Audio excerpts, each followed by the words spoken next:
What's up guys, Editing Dean here, just invading our video for a moment. Just before we jump into the action, please remember to like, comment and subscribe. Anyway, I'll let you watch your video. Good morning and welcome back to Tech Coffee Mornings.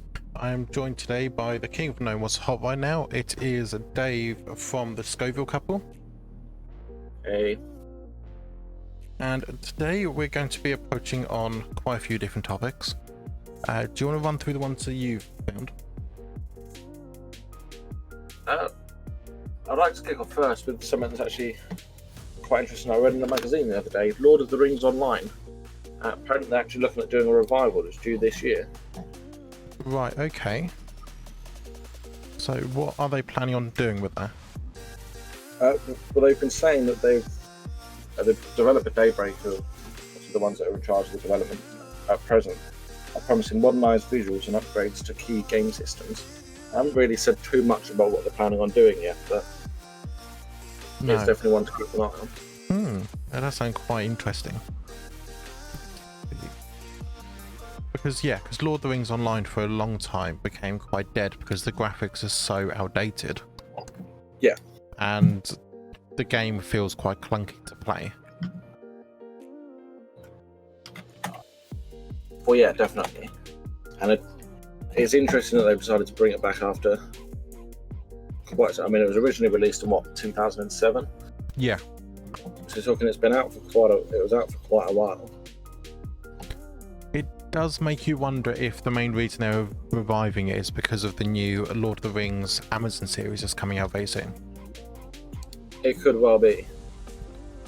Trying to bump up. Trying to jump on the bandwagon a little. Exactly. Whilst it's all going to be so popular again. That was the... Yeah. So go ahead. So because apparently they're also planning on bringing it to next-gen consoles as well. That'd be quite interesting. Alongside DC Universe Online, which Daybreak also make.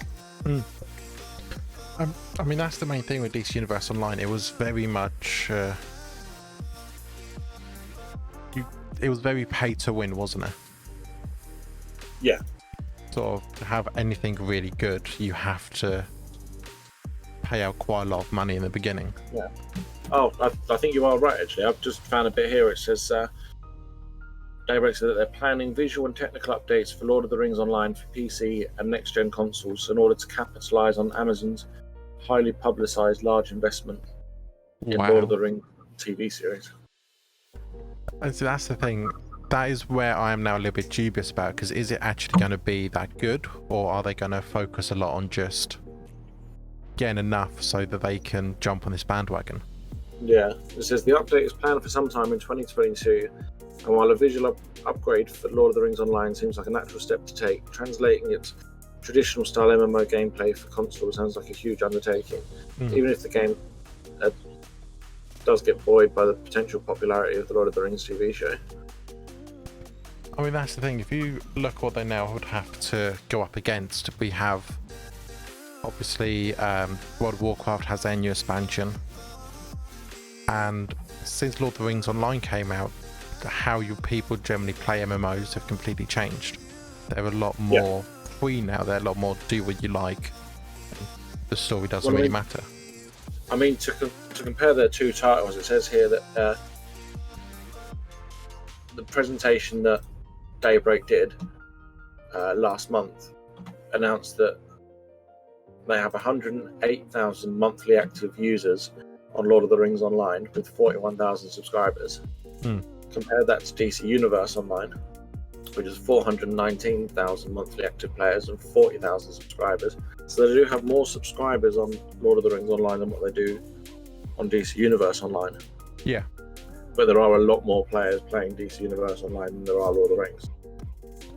I mean, that's the thing, and if you just compare that to World of Warcraft's count as of 2020, which was 4.88 million, it shows just how small that game is at the moment. Yeah. But I'm wondering if a lot of that's potentially because of the other stories that get out of into the media about stuff like World of Warcraft, for example, when you get the reports of people that have been selling gold and stuff through it and selling characters and in-game items for real money, that might be boosting their figures up because people are thinking, oh, well, I want to jump on that too. Yeah, exactly. I mean, I'm not saying that it hasn't happened in the other games, but I haven't personally heard of it. No. Of any sort of real-world trading happening in Lord of the Rings Online or indeed DC Universe Online. I mean, that's one of the main things, because obviously World of Warcraft with their auction house system and everything else does make it quite easy to do that. And obviously how popular the game is why that one became so popular for people to do all these gold farming and stuff on. Yeah. Definitely. So whilst we're on the subject of gaming, so there is a few more topics to mention on gaming, but I must admit, so far the calendar just seems incredibly bleak for new game releases. I mean, we have Hitman 3 coming out on the 20th of January. Yeah. So I'm looking forward to that. Yakuza 6 is finally coming to PC on the 25th of March. But there's no other real big hitters announcing games at the moment. No. And I mean, that's the thing. If you actually go through the gaming news at the moment, a lot of it is, I played this game that came out years ago and I played this, and yeah, there's a lot of sort of reworking games that have already been out, but new games does seem a little bit scarce this year. Yeah, I mean, there are bits that are the ones that are planned, that are talked about. I think the only other one that I know of that's coming out, that's due to come out this year, is Amazon have got a game coming out called New World, which is currently planned to be launched in the spring of 2021. However, take that with a pinch of salt, because it was originally slated for release in May and then August last year. Oh, exactly. But apparently feedback from beta testers pushed it back, and they've pushed it back twice already. Yeah. But yeah, I mean, one of the main things that concerns me is we just stepped into obviously a new generation of consoles. Yeah. But I mean, yes, I've seen a few PlayStation exclusives that have been announced, but I haven't really seen anything PC wise. No. Although, literally about 20 minutes ago, Ubisoft announced that they're working on an open world Star Wars game. Yes, I have briefed over that bit. Let's see what details we can find out about that whilst we're here.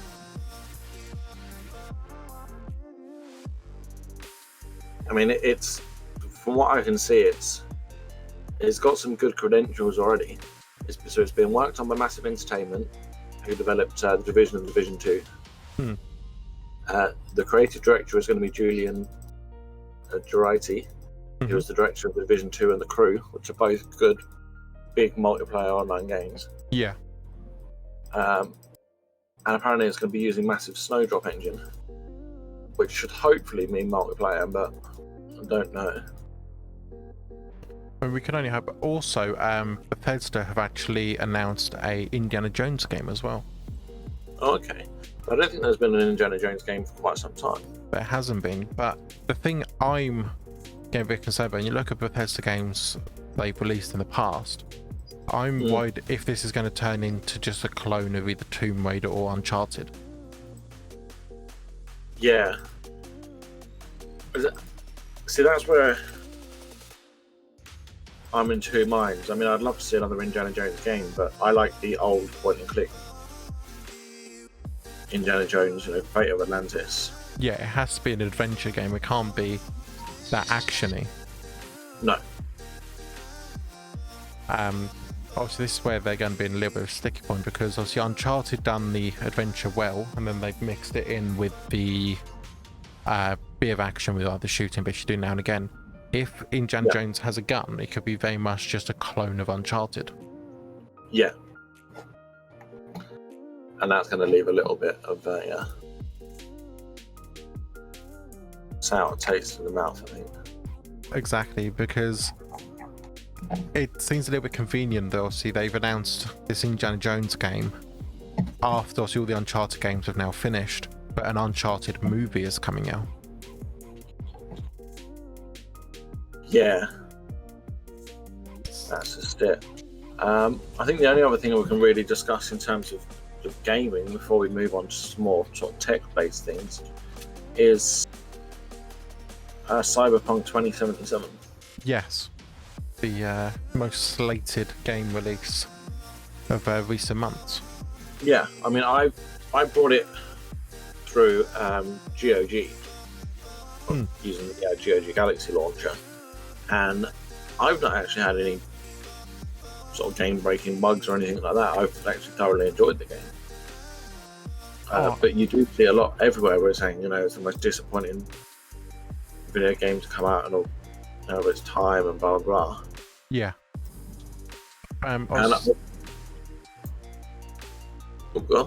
Also, a lot of that is from consoles. Is obviously the consoles that or PS4 and Xbox One's had. I mean, some of the next gen consoles are having issues playing the game. But on PC, I don't think we really had any of those issues show up. No, I haven't experienced anything. I mean, I was recommended to get it on the PC by a colleague of mine who, his exact words were, "It's a great game, but make sure you get it on PC, because if you get it on current gen, it's not worth playing." Yeah. So I immediately went straight for PC. Oh yeah, definitely. And I've had no trouble with it, and it's a thoroughly enjoyable game. Yeah. And also, have you heard about the multiplayer mode that's apparently coming out? I've heard mixed bits about that, because one of the rumours that I've heard is that they're talking about doing it as a standalone game.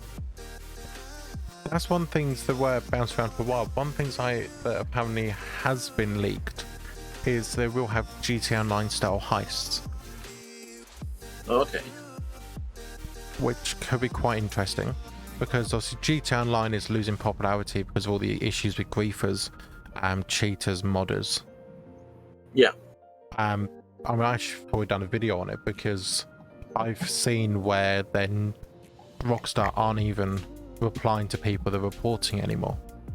Well, all they're interested in is the money, isn't it? I mean, apparently they've made $500 million a year out of GTA Online. Yeah, exactly. And they're going the same route they've done with Red Dead Online. With GTA Online, it's going to be its own standalone game soon. Yeah. Which, in some ways, I'm hoping whilst they do that, they fix the issue with the mods. I don't see that happening, though. I don't. But I think, because obviously the mods are to do with the fact that they've managed to port over the mods they have for the story mode into online. Yeah. But Rockstar just doesn't seem that interested in actually improving the game at all. Yeah. I suppose whilst we are on the topic of disappointments, have you heard about the Microsoft Surface Pro 7 Plus? Yes. With them putting in... Yeah, that you're only allowed to buy it if you're a business or a school. Yeah, exactly. Which, but then also putting in such good things like the removable SSD. Yeah. So they've given features that people have been asking about for years, but they just haven't given them to the general public. Which I think does suck. It does. And a lot of people probably will move away from it, because there's a lot of these other tablets out there that are Windows based. So better Microsoft is losing at the moment because they don't have obviously what Apple just done with their new M1 chip.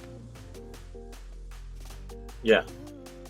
Because although Apple have been disappointing me lately, their phones they've not done enough to warrant buying the next phone. I mean, I've had every iPhone, as you know, since the very first one, and I've just recently, instead of opting for the iPhone 12, I've sold my 11 Pro. I had the 512 gig 11 Pro Max. Yeah. And I've now opted for the Google Pixel 4 XL, and I actually think it's a much better phone. It probably is. I mean, a lot of the stuff with Apple is they are going more for that prosumer look now, where if you are obviously, doing big content creation, you have an iMac, you have a MacBook, it makes sense to have the iPad and the iPhone because everything syncs together then. But unless you have all of those things, you're not really getting the full benefit out of them. No, that's just it. I just found out one more thing about Cyberpunk 27's multiplayer mode, which does give me a bit of hope. Apparently, it's going to be doing a P2P connection. Okay. So there wouldn't be these big central servers which people can obviously get into and do the mods on, because it would just be like if me and you played together, it'd be me connecting to you. Yeah. Okay, well that could be better. So it's one of the main things you use online, is just the amount of griefers as well. Even if you ignore the cheats and the mods. Yeah. The business stuff, you have to do that in an open session. Yeah. And you can't do it because everyone's just going to kill you. Yeah. And not even really to stop to, take the bit and make the money themselves. They just kill you because you're there. Yeah, exactly. One of the other things, have you heard about Sony's new video drone? No. I mean, I definitely wouldn't buy it because they've taken on DJI with having their own video camera drone. Their one, rather than having what DJI have with their own camera module built onto it, you put a Sony Alpha mirrorless camera on the bottom of the drone. Okay. Which, would be great for its picture and video quality. Yeah. But if you crash that, you're probably looking at the best part of 10,000. It is a very expensive crash, isn't it? Exactly. The drone's going to cost a few thousand. But the camera and a decent lens will either cost 3,000-4,000. Yeah. Definitely. On the subject of expensive gadgets. Go ahead. Have you heard of that new Mercedes that they're planning on releasing, the UQS? I haven't, no. So it's basically it's their luxury electric sedan, and they're giving it what they call the Mercedes-Benz Hyperscreen, Right. which is basically a 56-inch touchscreen Jesus. that is your whole dash. Wow. That's... Now, for me, I don't know. The tech guy in me loves the fact that it's a great big touchscreen. But then the rest of me thinks, well, when we're being told it on a daily basis that it's so dangerous to use your phone behind the wheel, and then they're basically turning your car into a great big phone screen. Oh, exactly. I mean, yeah, the tech side of it is very, very intriguing, but it's okay for the fact that obviously you still have, from what I see, you still have a digital dash right in front of you, but you'll never be able to use any of the controls. No. At least like in a sort of modern or more classic car, you just reach, if you want to change the volume, you reach for the dial. Yeah. You guess when you know it by feel, don't you? Yeah, exactly. And you won't have that. I mean, they are doing bits in terms of having it's got basically 12 actuators just underneath the touchscreen surface to provide with haptic feedback. But is that really going to be enough? No, that would just give you the feeling you're clicking on something. It wouldn't tell you where you are. So you would have to look away from the road to operate it. Yeah. Or you could try to change your temperature and end up burning your backside with the heated seats. Yeah. I mean, I think the only way that they can really do this is to ensure that they lock everything off when you go above a certain speed. Yeah, definitely. And voice control everything. Yeah. It's on a similar subject. Also, with obviously Tesla, you can actually have Netflix running on the screen in a Tesla. Yeah. Which again, I think they should look at. So it's only if you're stationary. Yeah. So otherwise, that's just a huge distraction, isn't it? You know, you have your favourite show on in the car. Yeah, that's just it. And I mean, I just think it's taking things a step too far. I mean, I've got an Android head unit in my car. I fire up Waze, I link my Amazon Music onto it, and then I don't even look at it. Once I start driving, I don't look at it. So for me, I mean, my car's got a whole load of fancy options on my head unit that I can do. I can do all like tire pressure monitoring system. I can do my emails and etc. on it if I so wished. But none of that I would do whilst I'm driving.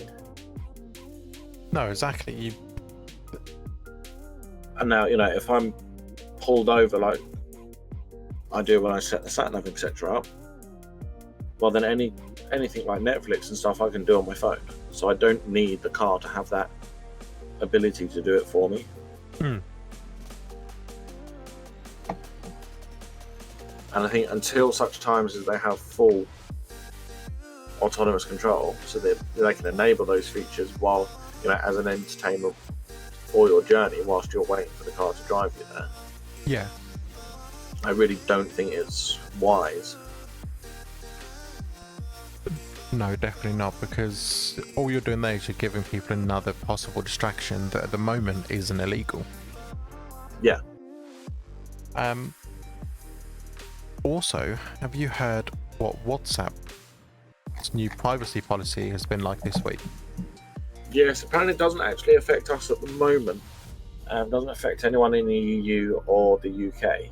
Because obviously I have now left the EU officially. Yes. But it's basically that all of your data gets provided to Facebook, including access to things like your battery level, your phone number, your contact list. Yeah. And your recent browsing history. Yes, and also, you know, you can share your location. Like last time you came up to see me, I shared my location with Mum. Yeah. Well, it can even give them your location, because that's one of the things that's running through their service. Yeah. So, I mean, that's why I'm actually looking at switching over to Signal. That's what I've been looking at as well, yes, because it's obviously owned by a not-for-profit organisation. Yeah. And on top of that, they have end-to-end encryption. So not even Signal themselves can actually see what you've got on there. It's been endorsed by the likes of, you know, Snowden, for example. Yeah. Elon Musk has been commenting lately saying, you know, with the way that WhatsApp is being, and particularly with all of the big tech companies at the moment, particularly in America, all sort of obviously fighting over this stuff with Trump and, you know, banning apps off their platforms and all the rest of it. Switching to someone to a service that's not owned by one of the big corporations is definitely looking more advantageous. I mean, the thing is, Facebook really been messing up recently, because they've obviously, with the Oculus Quest 2, you have to link it to your Facebook account. Yeah. But they've even put in there now, usage information goes back to Facebook. Yeah. So it's literally like, it's almost like Skynet at this point. They're trying to get all the information so they have total control. Yeah. That's just it. I was going to liken it to something else, but the same sort of thing. We watched the third Johnny English movie the other night. It was a similar sort of thing, and there was one guy and he's basically modelled after Zuckerberg, and he takes over the whole country. It's like in Fate of the Furious, where they have obviously Cypher. Yeah. With the way that obviously Cypher can control everything because everything goes digital. And when you look at how many sort of hacking bits are going on at the moment, it does scare you a little when these companies are asking for more and more information and more access. Yeah.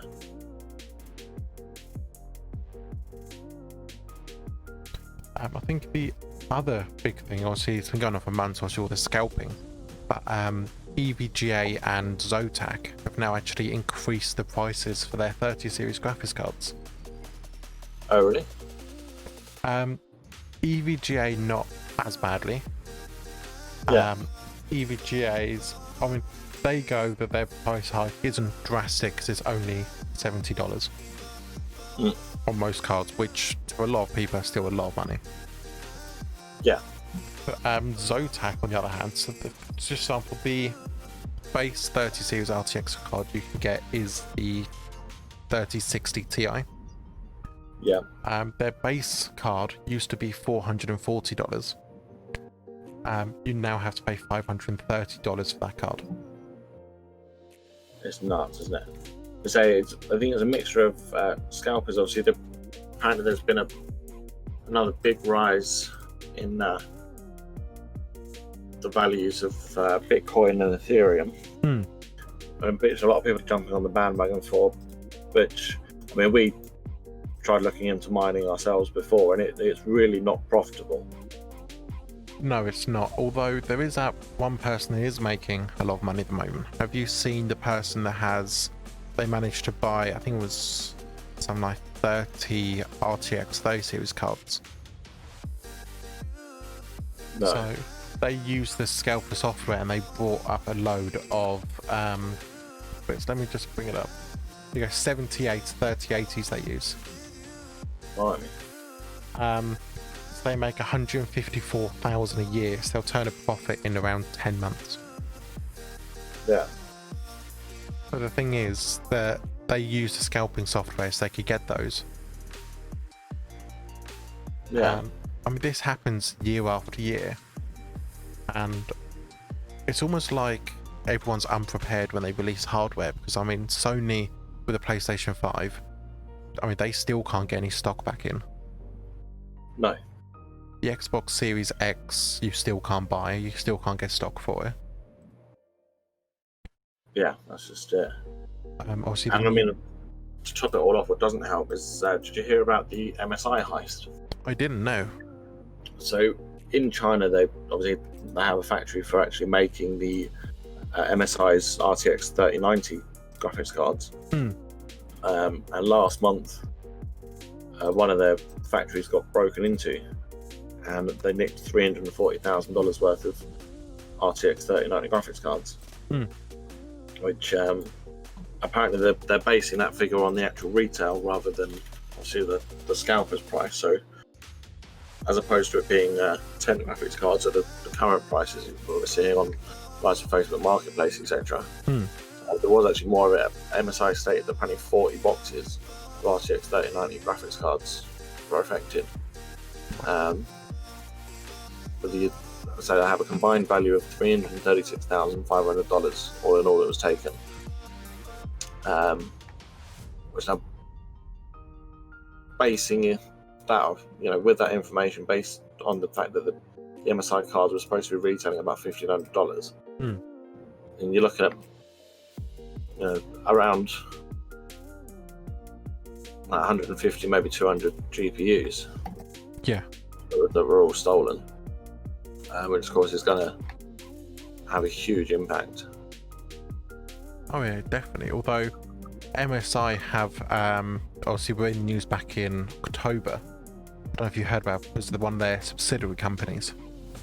They have a subsidiary company called Starlight Partner, who deal with their with selling their refurbished goods.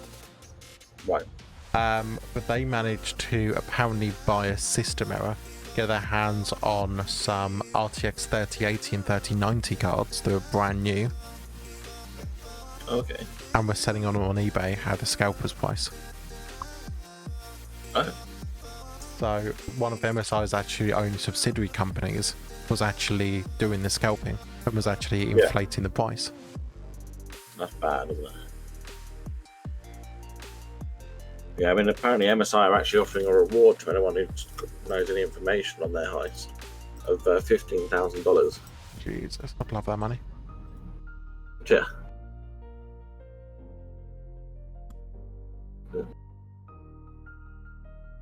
And they're offering clemency to any participant in the theft, provided that they help to locate the stolen items.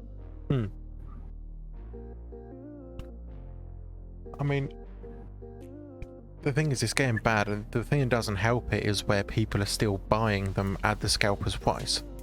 Yeah. So obviously, whilst we're buying them at their price, they can set whatever price they like. Yeah. Exactly.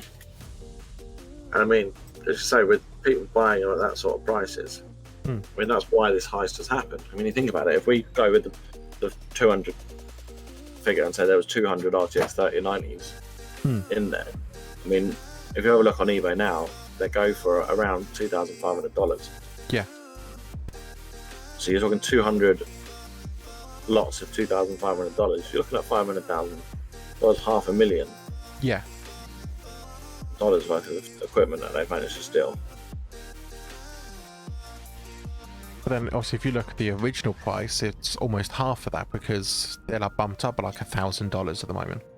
Yeah. Yeah, exactly. And the thing that always surprises me when you see people, they post up online how happy they are they managed to buy one, and I'm there just thinking, you just overpaid for that because it's not worth it. Yeah, exactly. I would much rather wait. You know, wait for cryptocurrency to crash again. And then no one wants to mine it, and etc. etc. And we'll all, you know, graphics cards will become cheap again because they'll have infinite stock. Oh, exactly. I mean, even the RTX 20 series has actually been unavailable for a little while now, hasn't it? Yeah.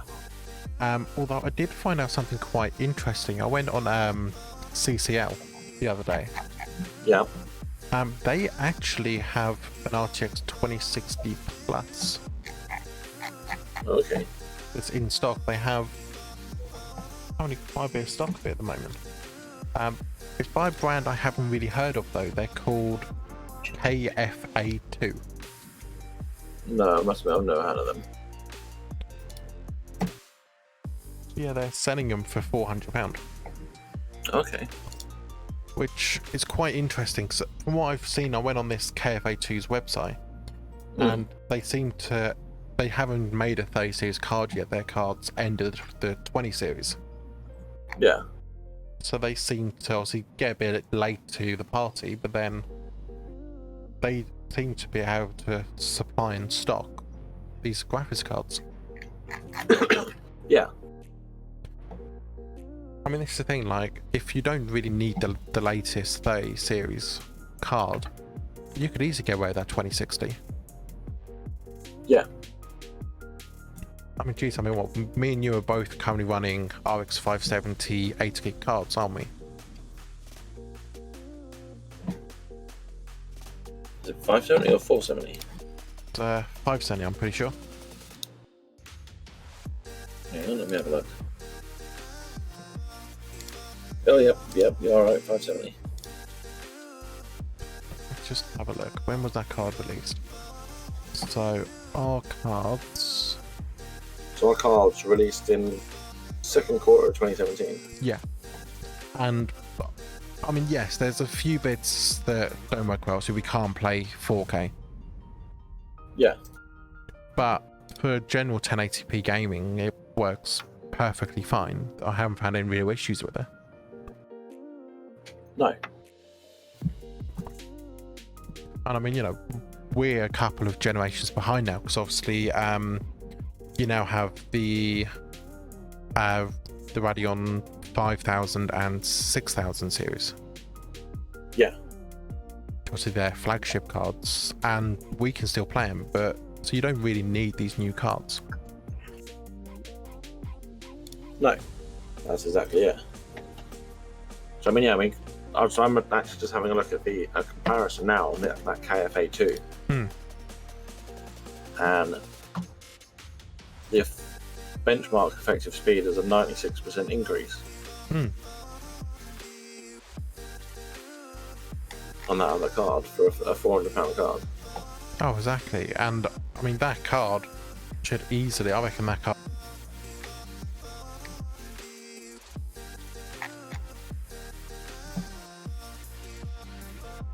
You there?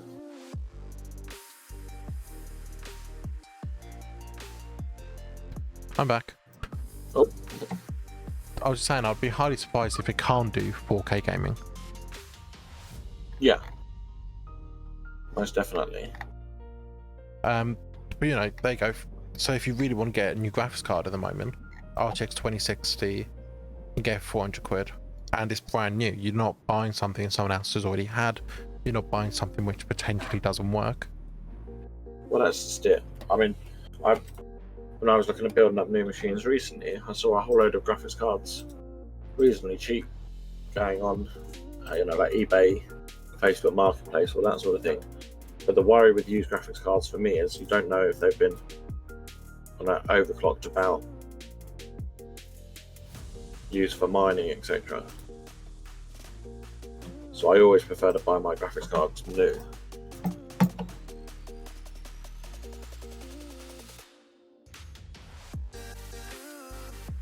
It's gonna get. So what I was saying was, obviously, in my opinion, we should, if you're going to overclock a graphics card, you really want to water cool it first. Yeah, definitely. But that's the thing, I won't even buy used CPUs that often because you don't know what's been done to it.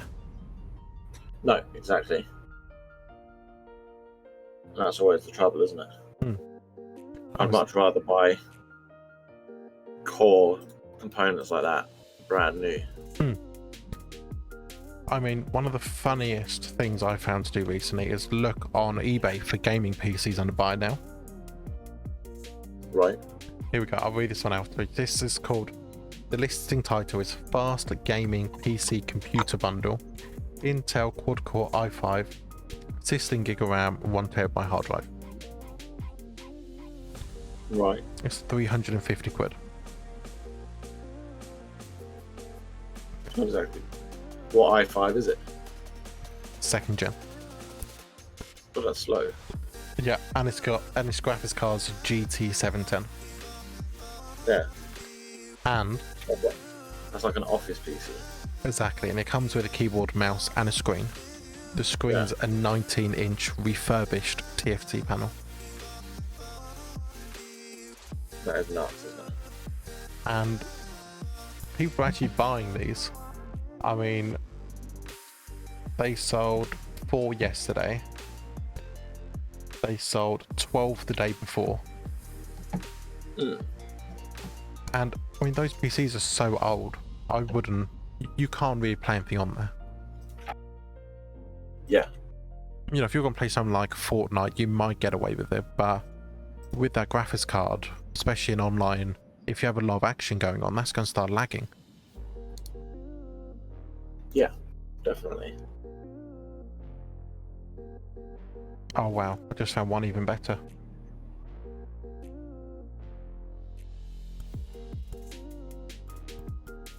Yeah. Yeah, they're doing one which has 2 monitors. Oh, okay. Go down to the specs of this. This is funny. Again, a GT710 2GB card. Only 8GB RAM in this one, but they give you 2 of those 19-inch screens. And the compute system itself is one of those old Dell small form factor.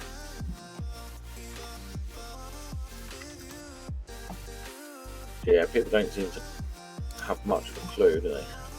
They don't. But the thing is, obviously, for people that aren't sort of gamers themselves, they're not going to know when they buy that card is useless, that the CPU is so old. Yeah. You take on face value. Yeah, that's just it.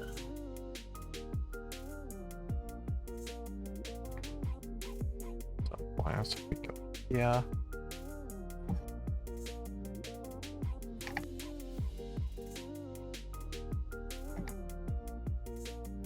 Obviously, Apple are now doubling down on building a learning hub for app developers in Atlanta. Right. Okay. But I don't really think we need that many more app developers at the moment. It's one of those jobs where, well, for the last about 4 years, it was said that, you know, IT professionals were in high demand, programmers were in high demand. Yeah. But how many do you know that are currently, you know, they are qualified, but they're jobless at the moment? Yeah, that's just it. There's loads.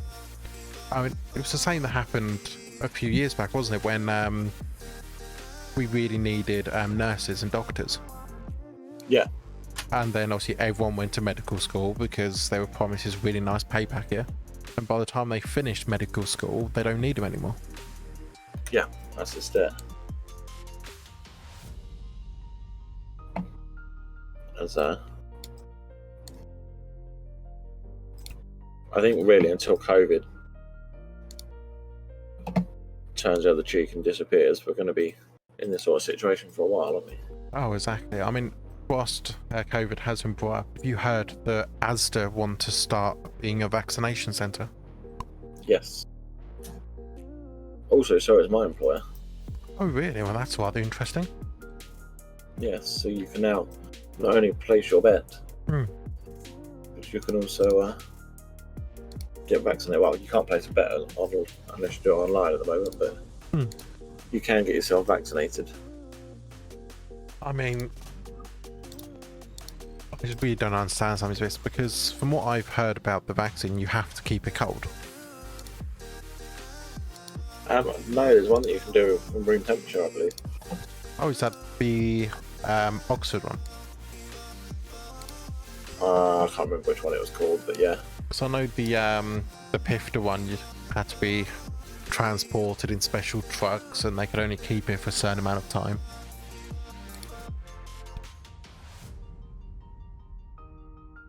I'll tell you one thing that has seemingly died out quite recently was the old single chip on board computers. Yeah, there's not that many going about now, is there? No, I mean, Seed have just announced a Beagle 5, which costs $150, and it's designed to run Linux. Right.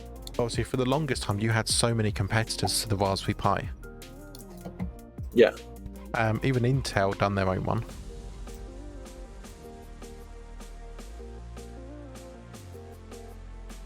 Yeah, but they're not that common now. They're not, because I think a lot of it, especially when obviously the Pi Foundation released the Pi 4. Yeah.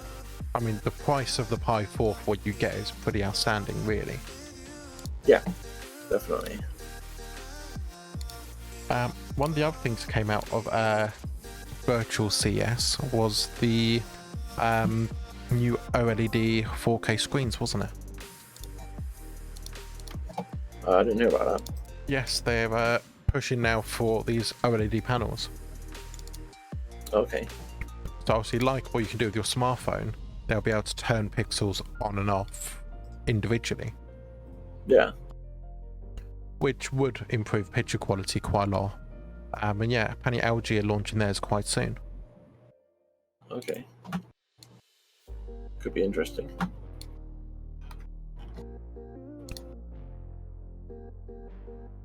Whilst we've been getting ready and then obviously recording this, and you've been talking this whole time about Bitcoin. Yeah. 2 hours ago, Business Insider put up that Bitcoin has fallen below 35,000. Yeah. See, so it's already crashing.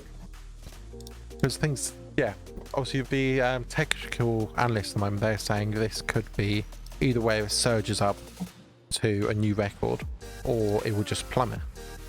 Yeah. That's just it. I think that's all the tech news from me. I think we are drying up on it. Although, I think one of the other things, it was announced before CES. Have you heard about the... I think NEC were doing it. I think. They're doing a new Windows tablet. Right. Which looks an awful lot like a Nintendo Switch. Okay. I will post a link down in the description. I'm just going to just send the link over to you so you can have a look at this, because I think it's a full-on rip-off.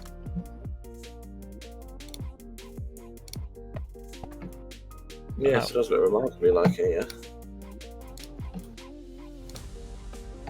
Switch, isn't it? Exactly, even down to the removable controllers. Yeah. The only difference I see is they've got a Windows logo on the front. Yeah. So this one's called the Vast King. That was one that was announced in 2017, but there's actually somewhere Alienware are doing their own one called the UFO. Yeah. And where's this other one? So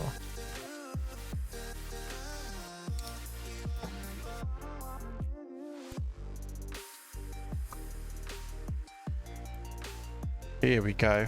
Here's the other one. This was one that was announced the 7th of January.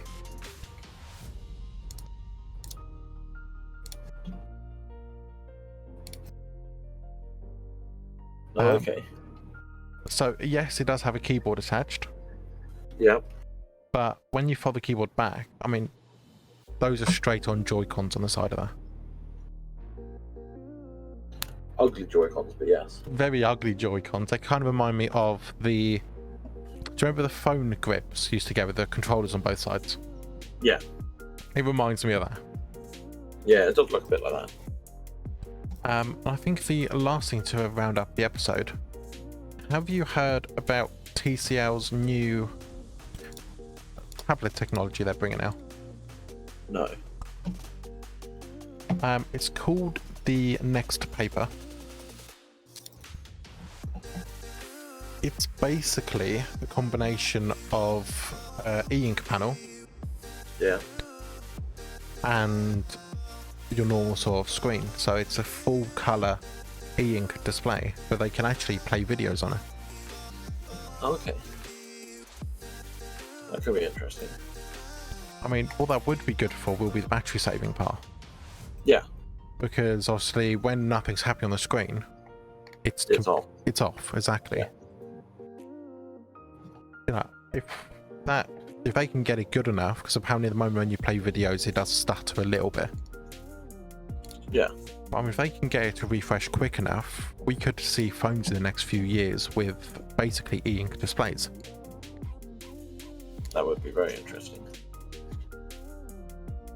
But anyway, unless you have anything else to talk about, I think that wraps up this episode. Yeah, no, I've got nothing else. Okay, so we will say bye-bye for now, and we'll see you next time. See ya.